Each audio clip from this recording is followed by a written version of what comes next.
പിണറായി വിജയന് നാരായണ ഗുരുവിനോട് ഇത്രയധികം ഇഷ്ടം തോന്നുമ്പോൾ ചില കാര്യങ്ങൾ നമുക്ക് മറന്നു പോകരുത്.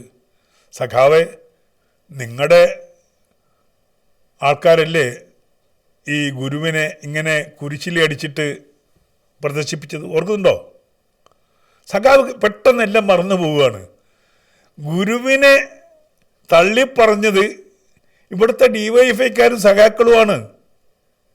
അദ്ദേഹത്തെ കുരിശിലടിച്ചിട്ട് കൊണ്ടുപോയത്, കൊണ്ട് നടന്നത് ഞങ്ങൾ മറന്നിട്ടില്ല.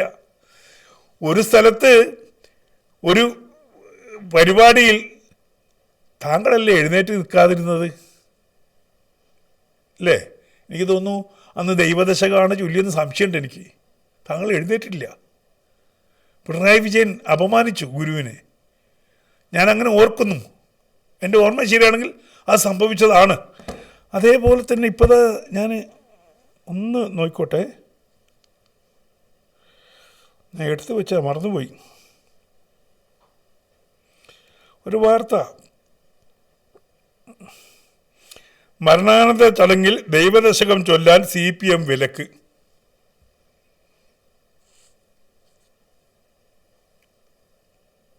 മരണാനന്തര ചടങ്ങിൽ ദൈവദശകം ചൊല്ലാൻ CPM വിലക്ക്.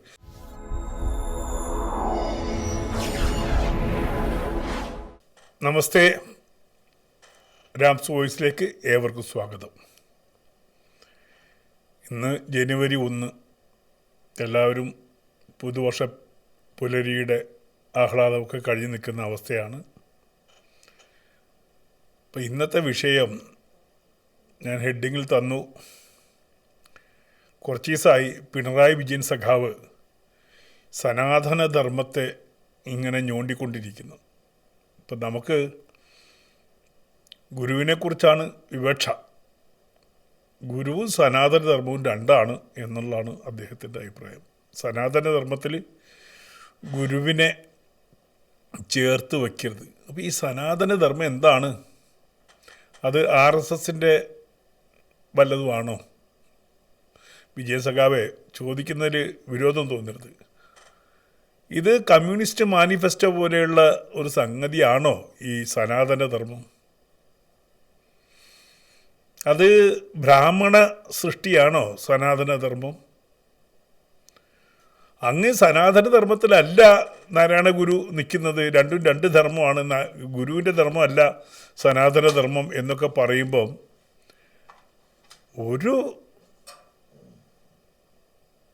രണ്ടും രണ്ടായിട്ട് പറഞ്ഞു തരണ്ടേ ഞങ്ങൾക്ക്? ഞങ്ങളിവിടെ വിവരമില്ലാത്ത കുറേ ആൾക്കാർ ഈ കേരളത്തിൻ്റെ മൂലയിൽ നിൽക്കുമ്പോൾ സനാതനധർമ്മമൊക്കെ അരച്ച് കുടിച്ച് പഠിച്ച പിണറായി വിജയൻ സഖാവ്, അല്ലെങ്കിൽ ഇപ്പം ഇന്ന് മുട്ടിമുളച്ച ആ സുധാകരൻ മുതലാളി അല്ലല്ലോ അല്ലേ, അത് സുധാകരൻ സാർ, കോൺഗ്രസിൻ്റെ നേതാവ്. ഇപ്പം എല്ലാവരും ഈ മുതലാളിമാരായതുകൊണ്ടാണ് അങ്ങനെ അറിയാതെ വന്നു പോകുന്നത് മുതലാളി എന്നൊക്കെ. എന്തായാലും അദ്ദേഹം പറഞ്ഞു തരണം എന്താണ് സനാതനധർമ്മം, എന്താണ് നാരായണ ഗുരുവിൻ്റെ ആശയങ്ങൾ എന്നൊക്കെ ഒന്ന് പറഞ്ഞു തരണ്ടേ. എന്നാലല്ലേ ഞങ്ങൾക്കിത് മനസ്സിലാവൂ സഖാക്കളെ, കോൺഗ്രസ്സുകാരെ. കാരണം ഞങ്ങൾ പഠിച്ചതല്ലല്ലോ ഇത്, ഞങ്ങൾ പഠിച്ചതല്ല നിങ്ങൾ പറയുന്നത്.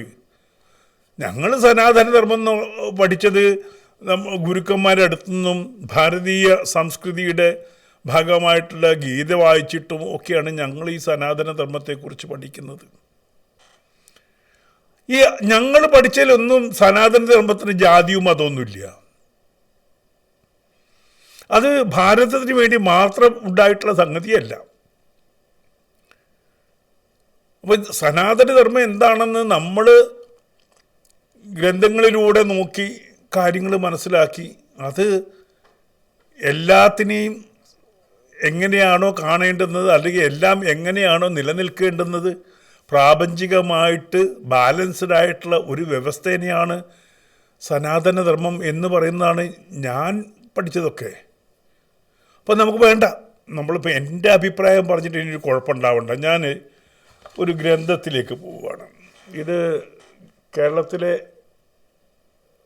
ഒട്ടുമിക്ക ആൾക്കാർ സമ്മതിച്ച് തരുന്ന ആൾ എഴുതിയതാണ്. ഇനി കണ്ടില്ല കേട്ടില്ല എന്ന് പറയരുത്. ഇത് സ്വാമി ചിദാനന്ദപുരി എഴുതിയ ഗ്രന്ഥമാണ്. അദ്ദേഹത്തിൻ്റെ അത്രയും ധർമ്മജ്ഞാനമൊന്നും നമുക്കാർക്കും ഇല്ലല്ലോ.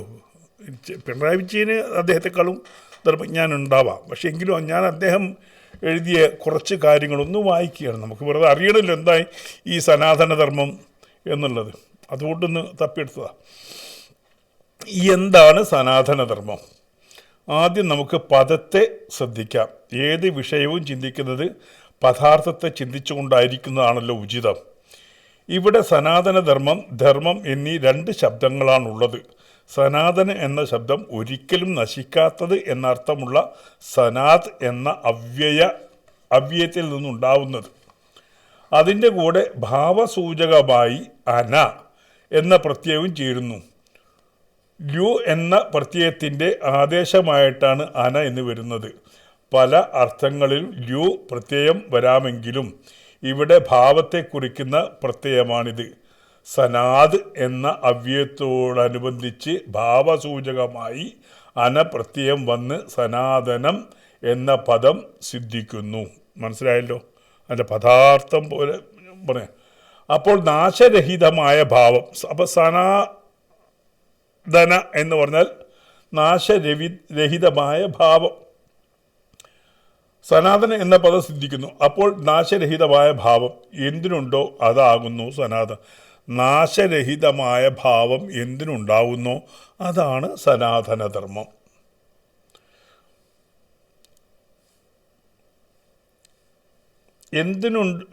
നാശഭാവം എന്തിനുണ്ടോ അതാകുന്നു സനാതനം. ധർമ്മത്തിലേക്ക് വരുന്നുള്ളൂ. എന്താണ് ധർമ്മം? അടുത്ത ചോദ്യമാണ്. ധരതി വിശ്വം ഇതി ധർമ്മ. ധരതി വിശ്വം ഇതി ധർമ്മ എന്ന നിരുക്തി അനുസരിച്ച് സമസ്ത പ്രപഞ്ചവും ധരിക്കപ്പെടുന്നത് യാതൊന്നിലാണോ ആ സർവധാരമായ പരംതത്വമാകുന്നു ധർമ്മം എന്ന് ആദ്യമായി അർത്ഥം പറയാം. ഞാൻ പറഞ്ഞു തന്നെ. അതായത്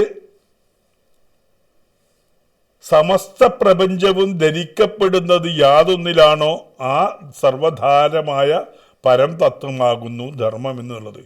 ഇനി വ്യവഹാരിക തലത്തിൽ ചിന്തിച്ചാൽ ഈ പ്രപഞ്ചത്തെ മുഴുവൻ ചേർത്ത് കോർത്തു നിൽക്കുന്ന നിയമവ്യവസ്ഥയെ ധ്രിയതേ അനേന എന്ന നിരുക്തിപ്രകാരം ധർമ്മം എന്നു പറയാം. അതുപോലെ വ്യത്യസ്ത ഗുണഘടനയോടും സ്വഭാവവിശേഷങ്ങളോടും കൂടിയ നമ്മയൊക്കെ ഒന്നായി കോർത്ത് നിർത്തുന്നതെന്തോ അതാകുന്നു ധർമ്മം. നമ്മയൊക്കെ ഒന്നായി ചേർത്ത് നിർത്തുന്നത് എന്തോ അതാണ് ധർമ്മം. നമ്മയൊക്കെ എന്ന് പറഞ്ഞാൽ ഞാനും പെടും, പിണറായി വിജയനും പെടും. എല്ലാവരും ചേർത്ത് നിർത്തുന്നത് എന്തോ അതാണ് ധർമ്മം. ഈ പ്രപഞ്ചഘടകങ്ങളിൽ ഓരോന്നിനും അതതിൻ്റേതായ സ്വഭാവവിശേഷണങ്ങളുണ്ട്. അഗ്നിയായിരിക്കുന്നതും ജലമായിരിക്കുന്നതും ഈ പ്രപഞ്ചത്തിൽ ഓരോന്നും അതായിരിക്കുന്നതും പിന്നിൽ പ്രവർത്തിക്കുന്ന അനിഷേധ്യമായ പ്രപഞ്ച നിയമമുണ്ട്. ഈ അധിനി നിയമത്തിൽ ഓരോന്നും അതതിൻ്റെ ഭാവത്തിൽ ധരിക്കപ്പെടുന്നു. പ്രപഞ്ചത്തെ മുഴുവൻ നിയതമായി ധരിക്കുന്ന ഈ അധിന നിയമത്തെ ധർമ്മം എന്ന് മനസ്സിലാക്കാം. ഇത് ബ്രാഹ്മണൻ്റെ അല്ല കേട്ടോ. അണു മുതൽ ബ്രഹ്മാണ്ടം വരെ സകല ഘടകങ്ങളും അത്യത്ഭുതകരമായ ഒരു നിയമവ്യവസ്ഥയിൽ സുഘടിതമായി നിലനിർത്തപ്പെടുന്നതാണ്. സാമാന്യ നിരീക്ഷണത്തിൽ തന്നെ ഇത് മനസ്സിലാക്കാം. ആണവിക കണങ്ങളുടെ നിരന്തരമായ ചലനത്തിലുണ്ടാവുന്ന അചലഭാവമാണ് ഒരു അണു എന്നതുപോലെ തന്നെ അതിവേഗതയിൽ അനവരതം ചലിക്കുന്ന അതേപോലെ അതിവേഗതയിൽ അനവരതം ചലിക്കുന്ന അനേക ലക്ഷം നക്ഷത്രാദികളുടെ നിരന്തരമായ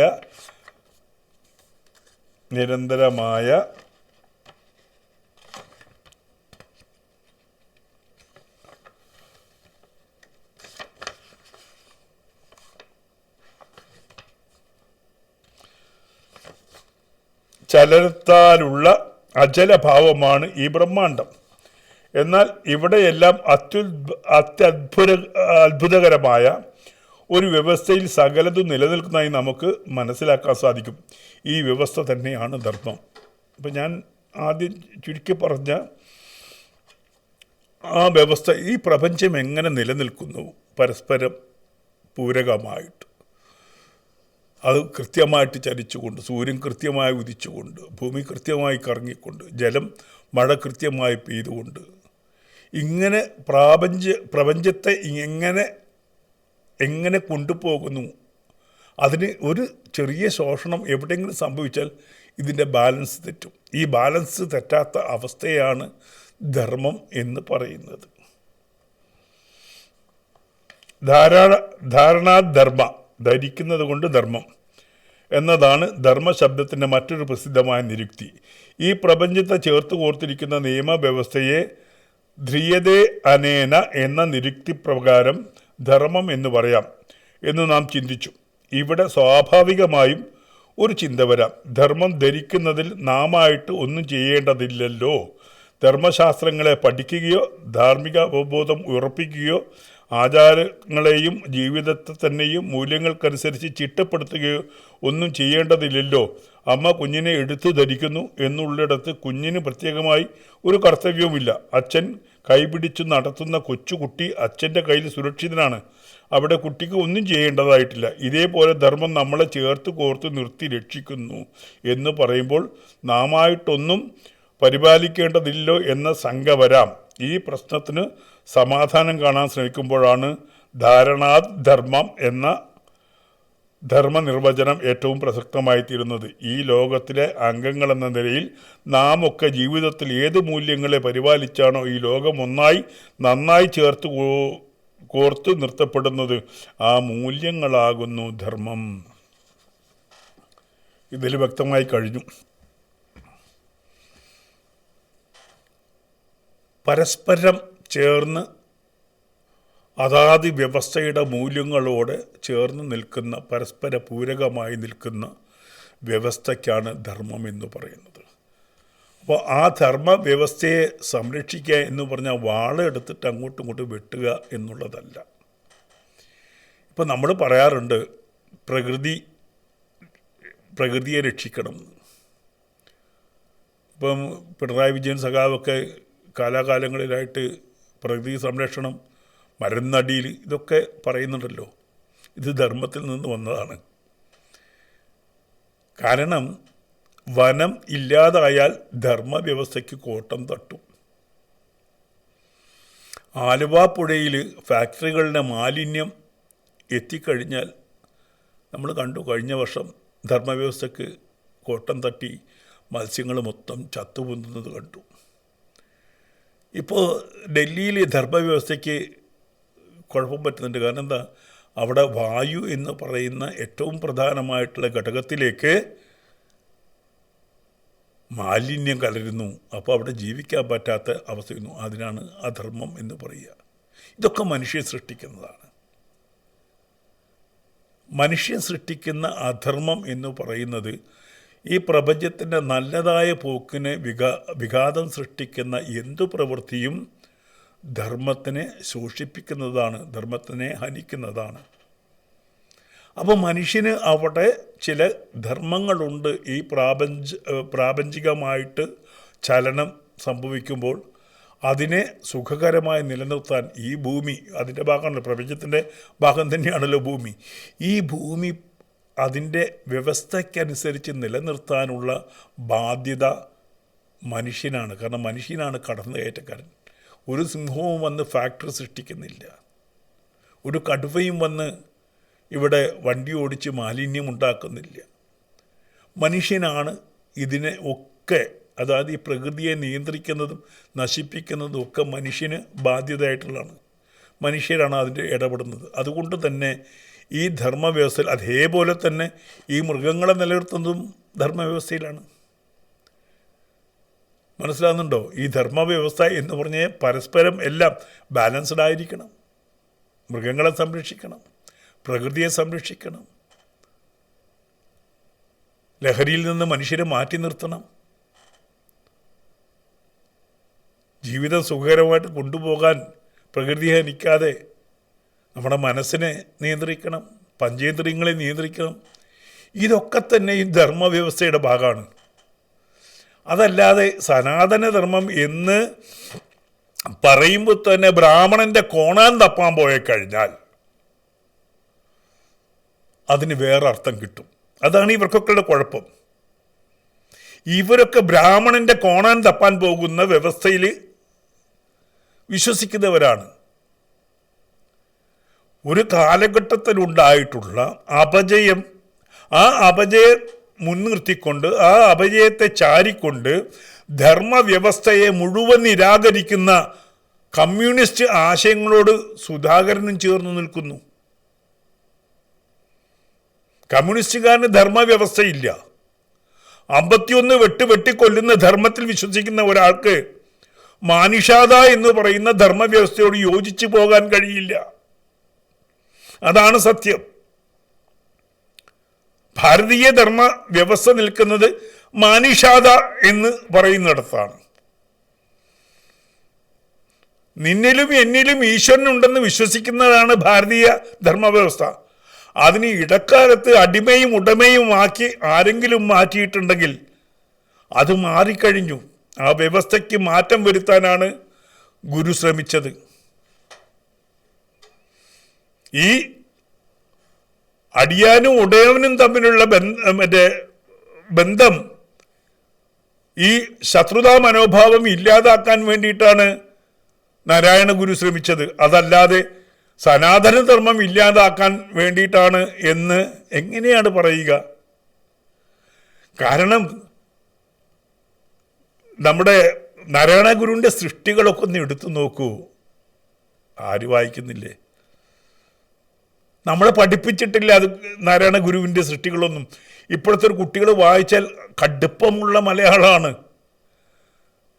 പിണറായി വിജയൻ വായിച്ചിട്ടുണ്ടോ എന്ന് എനിക്കറിയില്ല. വായിച്ചിട്ടുണ്ടെങ്കിൽ പറയുമായിരുന്നില്ല സനാതനധർമ്മത്തിലല്ല ഗുരുവെന്ന്. ഗുരുവിൻ്റെ എല്ലാ വാക്കുകളിലും ധർമ്മവ്യവസ്ഥയുണ്ട്.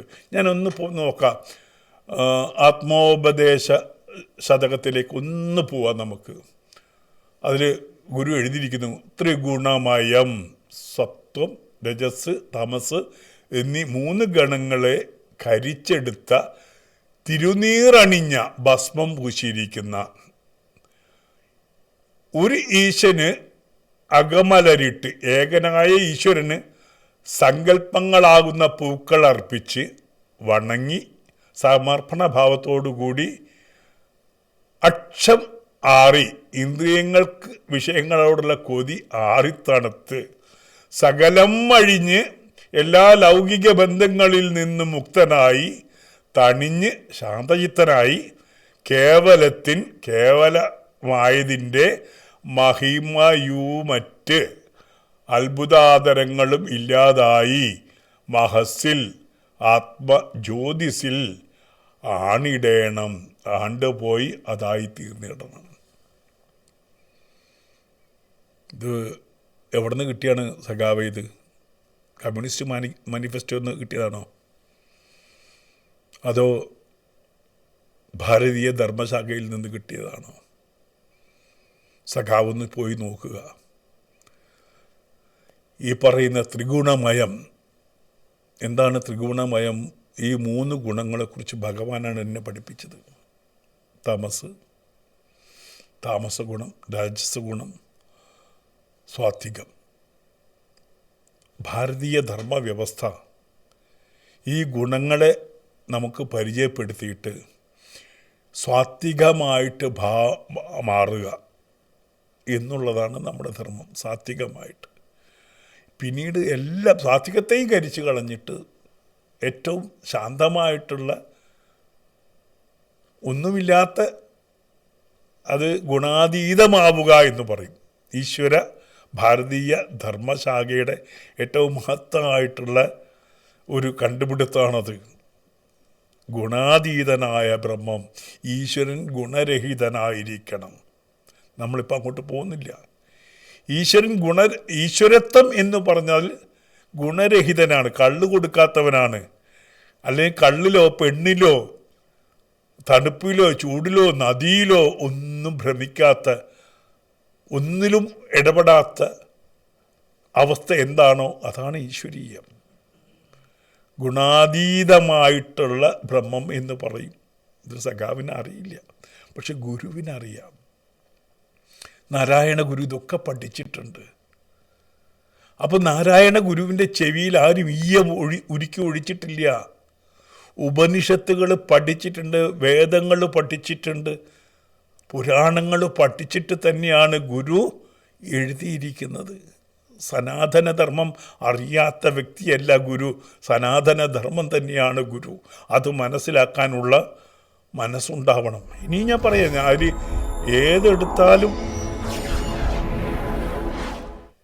ഏതെടുത്താലും നമുക്ക് മാറാൻ പറ്റില്ല.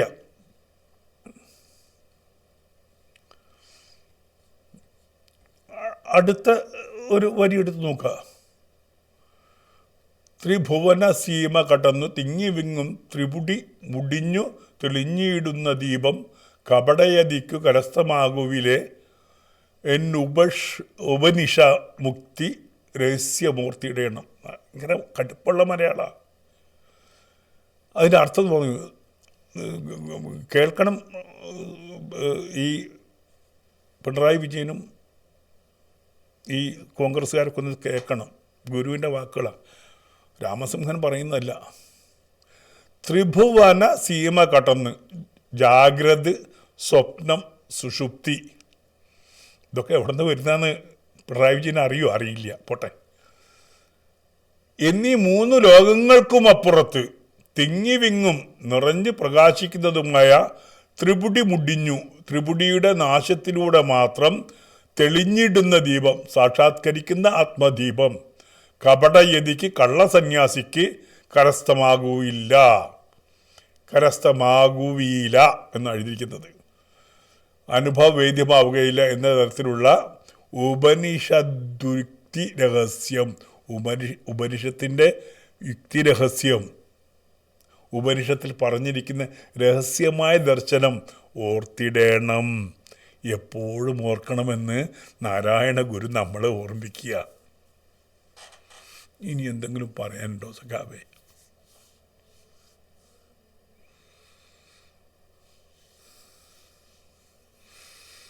നാരായണ ഗുരു ഉപനിഷത്താണ് നമുക്ക്, ഉപനിഷത്ത് പറഞ്ഞു തരികയാണ് നമുക്ക്. നാരായണ ഗുരു സർവത്തിലുമുള്ളത് ഒന്ന് തന്നെ, അതാണ് ഏകത്വം എന്ന് പറയുന്നത്. എല്ലാവരിലുമുള്ളത് ഒന്ന് തന്നെ. ഭഗവത്ഗീത പഠിക്കുമ്പോൾ 2-ാമത്തെ അധ്യായം സാഖ്യത്തിൽ, ഒന്നാമത്തെ അധ്യായത്തിലും അവസാനം 2-ാമത്തെ അധ്യായത്തിലും സാഖ്യം പറയുന്നുണ്ട്. എല്ലാ പ്രപഞ്ചത്തിലെ സകല കണികകളിലുമുള്ള ഏതാണോ എനർജി, അത് തന്നെയാണ് ഈശ്വരൻ എന്ന് പറയുന്നു. അതിനെയാണ് ആത്മാവ് എന്ന് വിളിക്കുന്നത്. ഗുരു പിന്തുടർന്നത് ആ വാക്ക് തന്നെയാണ്. ഏറ്റക്കുറച്ചിലില്ല ഒന്നിലും, എല്ലാത്തിലും ഈശ്വരീയമുണ്ട്. എല്ലാ കല്ലിലും ഈശ്വരീയമുണ്ട്. അതുകൊണ്ടാണ് പ്രതിഷ്ഠ സ്ഥാപിച്ചത്. പിന്നെ കണ്ണാടി സ്ഥാപിച്ചു, തത്വമസി. ഗുരു കണ്ണാടി വെച്ചപ്പോ മുഖം നോക്കാനുള്ള കണ്ണാടിയല്ല, അത് നീ തന്നെയാണെന്നാ പറഞ്ഞത്. സഖാവിനറിയോ? പിണറായി വിജയൻ സഖാവിനറിയോ? അത് നീ തന്നെയാണെന്ന് ശബരിമലയുടെ മുകളിൽ എഴുതി വെച്ചിട്ടുണ്ട്, തത്വമസി. താങ്കൾ അവിടെ പോയതാണല്ലോ, പക്ഷെ 18 പടി കയറിയിട്ടില്ല, അവിടെ പോയിട്ട് തൊഴുതിട്ടുമില്ല. അതുകൊണ്ടാണ് സഖാവിനത് മനസ്സിലാവാത്തത്. സഖാവ് മനസ്സിലാക്കണമെങ്കിൽ അത്യാവശ്യം ഇതിനെക്കുറിച്ചൊന്ന് പഠിക്കണം. കോൺഗ്രസ്സുകാരൊന്ന് വായിക്കണം. ഈ പറയുന്ന RSS വിരോധം കൊണ്ട് ഭാരതീയ സങ്കല്പങ്ങളെ, ഭാരതീയ രഹസ്യങ്ങളെ, ഭാരതീയ കർമ്മവ്യവസ്ഥയെ, ഭാരതീയ ധർമ്മവ്യവസ്ഥയെ പരിഹസിക്കുക എന്ന് പറഞ്ഞാൽ ഇതിൻ്റെ ഫലം നിങ്ങൾ അനുഭവിക്കും. നിങ്ങൾക്ക് തോന്നുന്നുണ്ട് എക്കാലവും ഹിന്ദു ഇങ്ങനെ ബ്രാഹ്മണനെ വെച്ചുകൊണ്ട് ചിതറിപ്പിച്ച് അവരെ പലതാക്കി മാറ്റാമെന്ന് പിണറായി വിജയൻ ധരിക്കുന്നുണ്ടെങ്കിൽ ആ ധാരണ തെറ്റുപടുത്ത കാലത്ത്. കാരണം പഴയ കാലമല്ല, ഇന്ന് ധർമ്മം എന്നടിച്ചാൽ ഗൂഗിൾ ചെയ്താൽ കിട്ടുന്ന അറിവാണത്. അതിന് ചിദാനന്ദപുരി സ്വാമിജി അടുത്ത് പോകണമെന്നില്ല, കൈലാസത്ത് പോകണമെന്നില്ല. ആശ്രമങ്ങളിലേക്ക് പോകണമെന്നില്ല. വേദങ്ങളും ഉപനിഷത്തുകളും ഒക്കെയുണ്ട്. പക്ഷെ നിങ്ങൾ വായിച്ച ഒരൊറ്റ സാധനമേ ഉള്ളൂ. നിങ്ങളെപ്പോഴും പുറത്തെടുത്ത് ഇടുന്ന ഒരു സാധനമേ ഉള്ളൂ. അതെന്താണ്?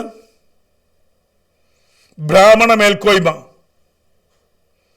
ആ ബ്രാഹ്മണ മേൽക്കോയ്മയ്ക്ക് സമീപകാലത്തെന്നോ എഴുതിയ ഗ്രന്ഥങ്ങൾ എടുത്തിട്ടാണ് നിങ്ങൾ ഈ ധർമ്മവ്യവസ്ഥ ഛേദിക്കുന്നത്, അല്ലേ?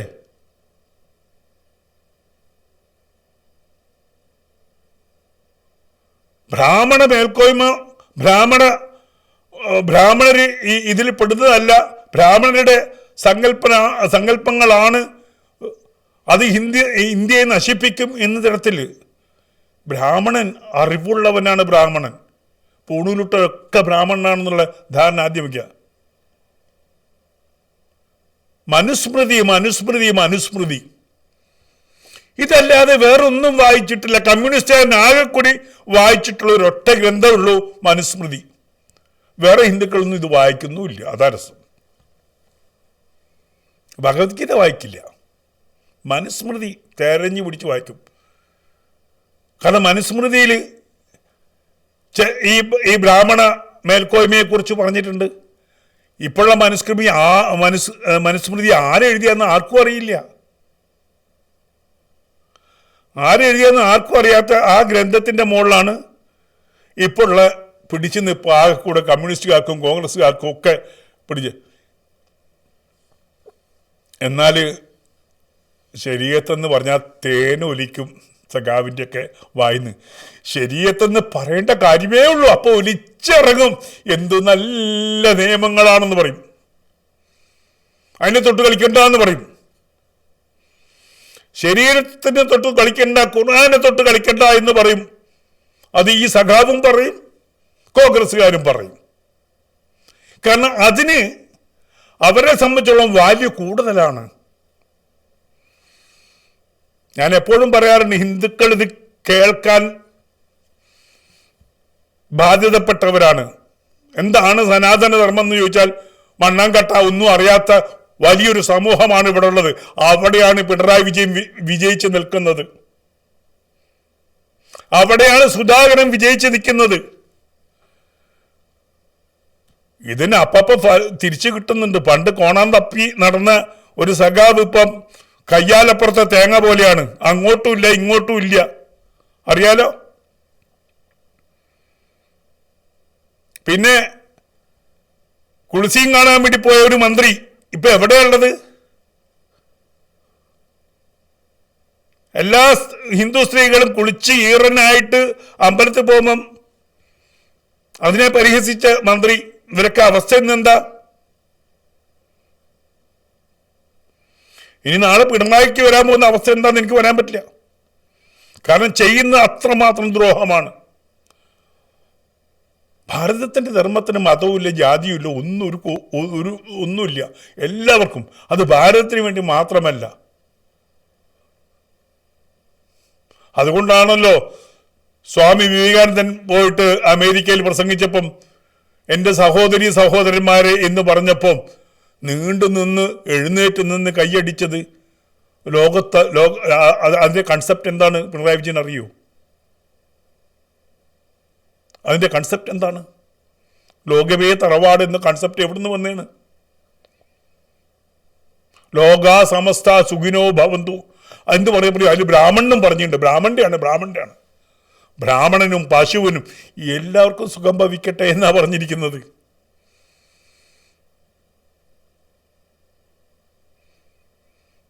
എല്ലാവർക്കും സുഖം ഭവിക്കട്ടെ എന്നാണ് പറഞ്ഞിരിക്കുന്നത്. അതുകൊണ്ട് ഒന്നുകിൽ ഗുരുവിൻ്റെ കൃതികളെടുത്ത് ഒന്ന് സമർത്ഥിച്ചു തരണം. ആര്? പിണറായി വിജയൻ. ഗുരുവിൻ്റെ നാവിൽ നിന്ന് അല്ലെ ഗുരുവിൻ്റെ ചിന്തയിൽ നിന്ന് വന്നതാണ് എല്ലാ കാര്യങ്ങളും. അതല്ലാതെ അതിന് ഈ ഭാരതീയ ധർമ്മശാസ്ത്രവുമായിട്ട് യാതൊരു ബന്ധവുമില്ല എന്ന് സഖാവ് ഒന്ന് സമർത്ഥിച്ചു തരണം. അതിനുവേണ്ടി സിമ്പോസിയം എന്ത് വേണം ചെയ്യൂ. അതിൽ ഈ പറയുന്ന ഗുരുക്കന്മാരെ നമ്മുടെ ചിദാനന്ദപുരി സ്വാമിജിയെപ്പോലുള്ള ആൾക്കാരോട് നിങ്ങൾ വാഗ്വാദം നടത്തൂ. സനാതന ധർമ്മവും ഈ പറയുന്ന ഗുരുവിൻ്റെ ധർമ്മവും തമ്മിൽ വ്യത്യസ്തമായിരിക്കുകയാണ്. ഗുരു പറഞ്ഞത് സനാതന ധർമ്മവുമായിട്ട് യാതൊരു ബന്ധമില്ല.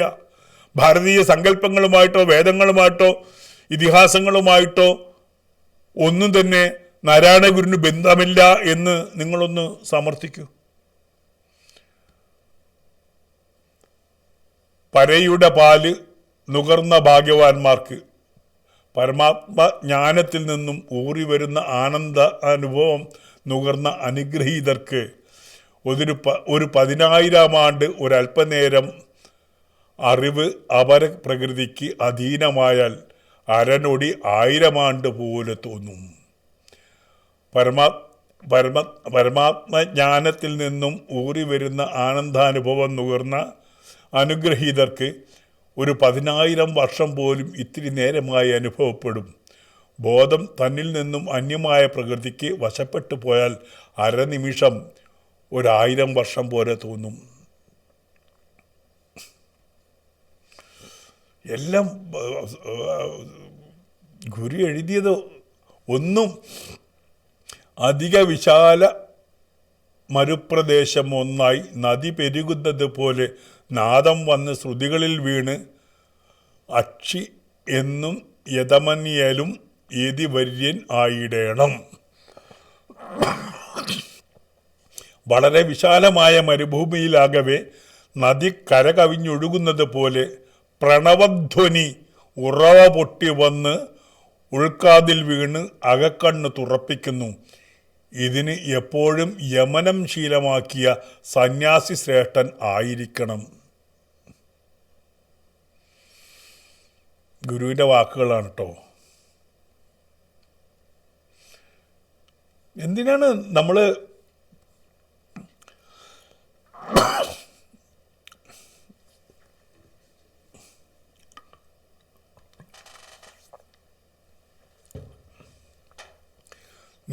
നമ്മുടെ ദൈവദശകം എടുക്കുകയാണെങ്കിൽ പോലും വളരെ ലളിതമായിട്ട് ദൈവദശകത്തിൽ എന്താണ് പറഞ്ഞിരിക്കുന്നത്?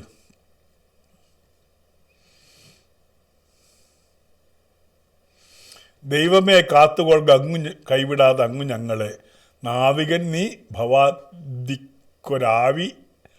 ഒരാവിവൻ തോണി നിൻപദം അല്ലയോ ദൈവമേ. കണ്ണട വെച്ചിട്ട് ദൂരം നോക്കി വായിക്കാനുള്ളൊരു ബുദ്ധിമുട്ടുണ്ട്. അല്ലയോ ദൈവമേ, ദുഃഖവും ആപത്തുകളും നിറഞ്ഞ ഈ സംസാര സമുദ്രത്തിൽ ലോക ജീവിതത്തിൽ പതിച്ച് കഷ്ടപ്പെടുന്നവരും അങ്ങ് മാത്രമാണ് ഏകാശ്രയം എന്നറിഞ്ഞ് അങ്ങേ ശരണാഗതി പ്രാപിക്കുന്നവ ഞങ്ങളെ അവിടെ നിന്ന് എല്ലായ്പ്പോഴും കാത്തുരക്ഷിച്ചാലും. ഒന്നൊന്നായി എണ്ണി തൊട്ടെണ്ണം പൊരുളൊടുക്കിയാൽ നിന്നിടും ദൃക്ക് പോലുള്ള നിന്നിൽ അസ്പന്ദമാകണം.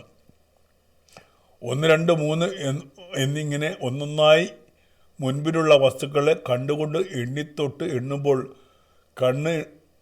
എണ്ണുമ്പോൾ എണ്ണിക്കൊണ്ടിരിക്കുന്ന വസ്തുക്കളിൽ തീരുന്നതോടെ എണ്ണൽ കഴിയുന്നു. അതോടെ എണ്ണുവാൻ ഇനി വസ്തുക്കളില്ലാത്തതിനാൽ കണ്ണ് നിശ്ചലമാകുന്നു. അതുപോലെ എൻ്റെ മനസ്സ് ദൈവത്തിൽ നിശ്ചലമാകണം, അസ്പന്ദമാകണം. എന്ന് വെച്ചാൽ ഒരു വിഷയത്തിൽ നിന്ന് മറ്റൊരു വിഷയത്തിലേക്ക് നിരന്തരം ചലിച്ചുകൊണ്ടിരിക്കുന്ന എൻ്റെ മനസ്സിന് അങ്ങയിൽ ഏകാഗ്രതയോടുകൂടി മെഡിറ്റേഷനിൽ അങ്ങയിലേക്ക് എത്തണം എന്നാണ് പറയുന്നത്. ഇങ്ങനെ എവിടെ പോയാലും അതിൻ്റെ ആത്മീയ തലങ്ങളുണ്ട്. ആഴിയും തിരയും കാറ്റും ആഴവും പോലെ ഞങ്ങളും മായയും നിൻ മഹിമയും നീയും എന്നുള്ളിലാകണം.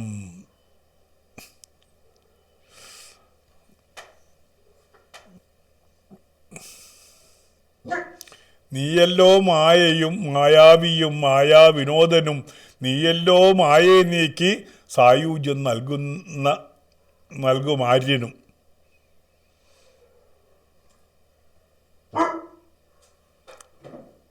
അതായത് വേദം എന്ന് പറഞ്ഞു കഴിഞ്ഞാൽ അറിവാണ്.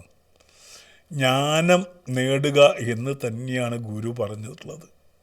ജ്ഞാനം നേടിയിട്ടേ ഈശ്വരനെ കണ്ടെത്താൻ പറ്റുള്ളൂ എന്നുള്ളത് കൊണ്ട് ജ്ഞാനിയാകൂ എന്ന് തന്നെയാണ് ഗുരു പറഞ്ഞിട്ടുള്ളത്. ഞാൻ അങ്ങോട്ട് ഇനി പോകുന്നില്ല, നമ്മൾ സമയം ദീർഘിപ്പിച്ചു.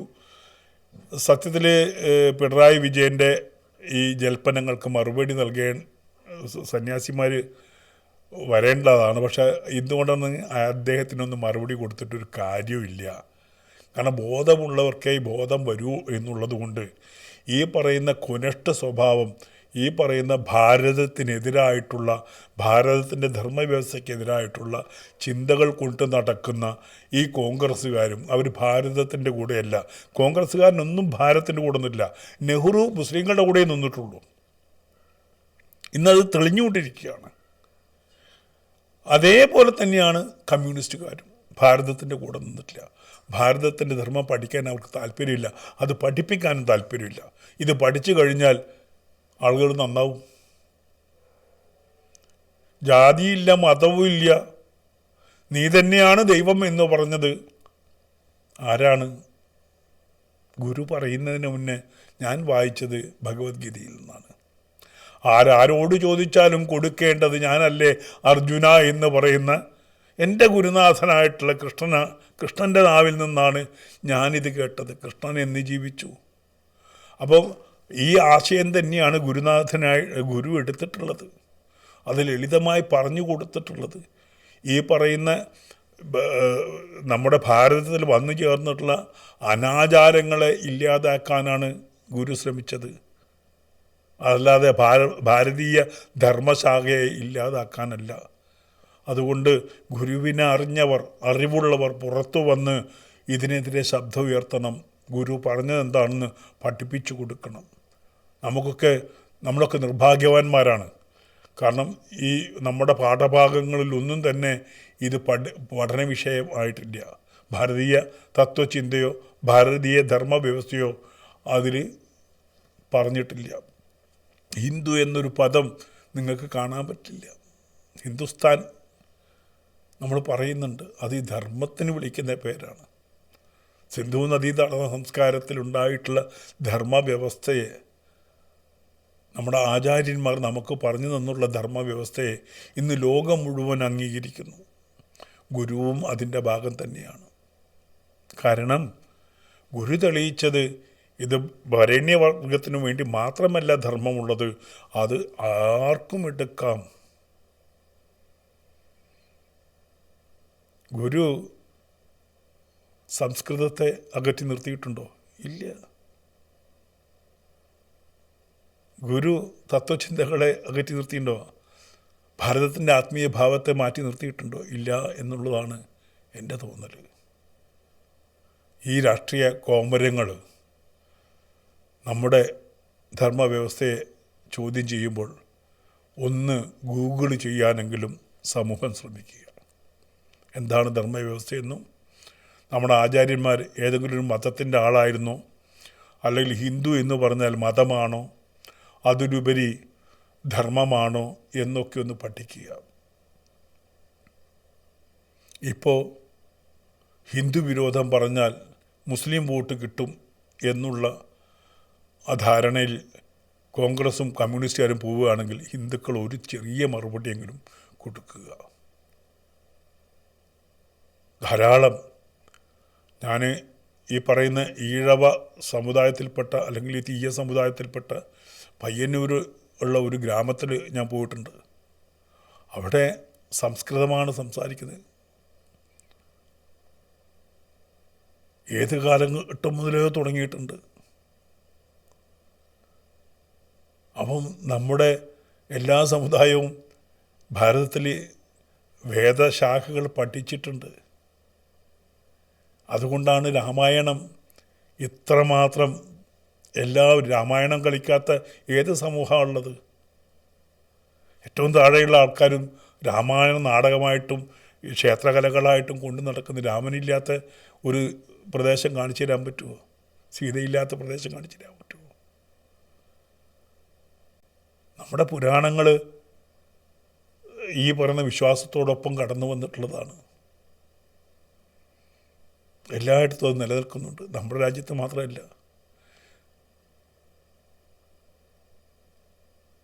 നമ്മുടെ അയൽപ്രദേശത്തും ഈ രാമായണവും ഒക്കെ ഗീതയൊക്കെ ഉണ്ട്, എല്ലായിടത്തും ഉണ്ട്. ഇന്ന് എല്ലാവരും പഠിക്കുന്നുണ്ട്. പഠിക്കാത്ത ഒരു കൂട്ടർ കമ്മ്യൂണിസ്റ്റുകാരാണ്. എനിക്ക് ഒരൊറ്റ ഒരു കാര്യമേ പറയാനുള്ളൂ. സഖാവ് ഭഗവത്ഗീതയിലെ 16-ാമത്തെ അധ്യായം ഒന്ന് വായിക്കണം. അപ്പോൾ സ്വയം വിലയിരുത്തും തങ്ങൾ എവിടെയാണ് നിൽക്കുന്നത്. ഈ ആളുകളെക്കുറിച്ച്, ഈ കമ്മ്യൂണിസ്റ്റുകാരെക്കുറിച്ച് ഞാൻ വെറുതെ പറയുന്നില്ല. നിങ്ങൾ ഗൂഗിൾ ചെയ്യും, മലയാളത്തിൽ കിട്ടും നിങ്ങൾക്ക്. ഭഗവത്ഗീതയുടെ 16-ാമത്തെ അധ്യായം എടുത്ത് വായിച്ചു നോക്കൂ. ഇന്ന് ഇവർ പറയുന്നത് ആയിരക്കണക്കിന് വർഷം മുമ്പ് ആര് പറഞ്ഞിട്ടുണ്ട്? സാക്ഷാത് ശ്രീകൃഷ്ണൻ പറഞ്ഞിട്ടുണ്ട് ഇവരെക്കുറിച്ച്, ഈ സമൂഹത്തെക്കുറിച്ച് പറഞ്ഞിട്ടുണ്ട്. അപ്പോൾ നമുക്ക് ഇന്ന് നിർത്താം. ഇനി തുടരണമെങ്കിൽ നമുക്ക് വീണ്ടും വരട്ടെ. ഈ തലത്തിൽ നമ്മളൊന്നും അത്ര വലിയ പണ്ഡിതന്മാരൊന്നും അല്ലല്ലോ.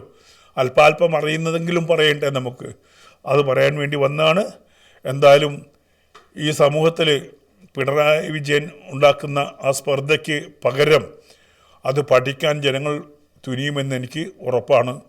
സുധാകരനോടും പറയുന്നു, അല്പമെങ്കിലും ഒന്ന് വായിച്ചിട്ട് പറയുക.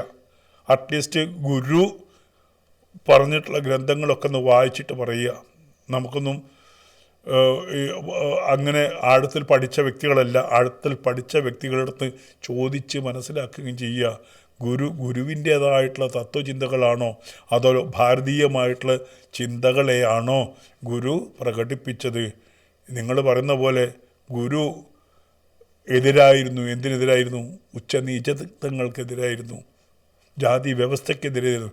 ഈ ജാതി വ്യവസ്ഥ നമ്മുടെ ഗ്രന്ഥത്തിലില്ല. വർണ്ണം എന്ന് പറയും. നിങ്ങളെപ്പോഴും പറയാറുണ്ട് വർണ്ണവ്യവസ്ഥ ഉണ്ടാകും. വർണ്ണവ്യവസ്ഥ എന്താണെന്ന് അസലായിട്ടൊന്ന് പഠിക്കുക പോയിട്ട്. അത് പരസ്പരം കൊല്ലാനുള്ളതോ പരസ്പരം ഇകഴ്ത്താനുള്ളതോ ഒന്നുമല്ല. വർണ്ണവ്യവസ്ഥയിൽ താഴേക്കടയിൽ വരുന്ന ആൾക്കാരാണ് ഞാനൊക്കെ ശൂദ്രനാണ്. പക്ഷെ ആ ശൂദ്രൻ്റെ സർവീസ് ചെയ്യുന്നവരൊക്കെ ശൂദ്രന്മാരാണ്.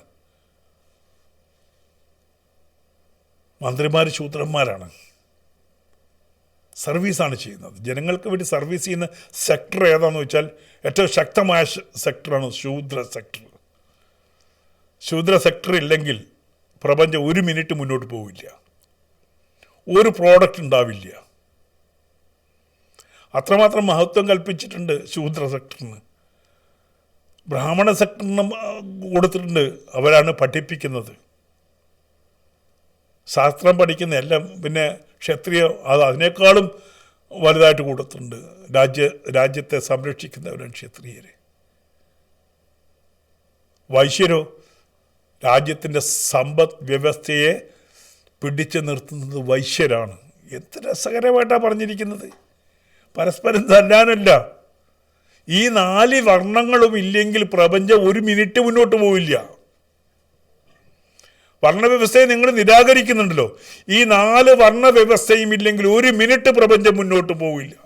ഈ 4 വർണ്ണത്തെ അടിസ്ഥാനപ്പെടുത്തി തന്നെയാണ് പ്രപഞ്ചം മുന്നോട്ട് കുതിക്കുന്നത്. ഒരു സംശയവും വേണ്ട. ഇവർ തമ്മിൽ സ്പർദ്ധ പാടില്ല. ഇത് സമന്വയിച്ച് പോകുന്നതാണ്. അതാണ് ആധുനിക ഈ വ്യവസായത്തിൻ്റെ രീതിയും അങ്ങനെ തന്നെയാണ്. അടിമയും ഉടമയും ഇല്ലാതെ ഒരുമിച്ച് പോകാൻ ഭാരതമാണ് ആദ്യം പറഞ്ഞത്. ഇത്രയും പറഞ്ഞുകൊണ്ട് ഇന്നത്തേക്ക് വിട പറയുന്നു. നന്ദി, നമസ്കാരം, ജയ് ഹിന്ദ്.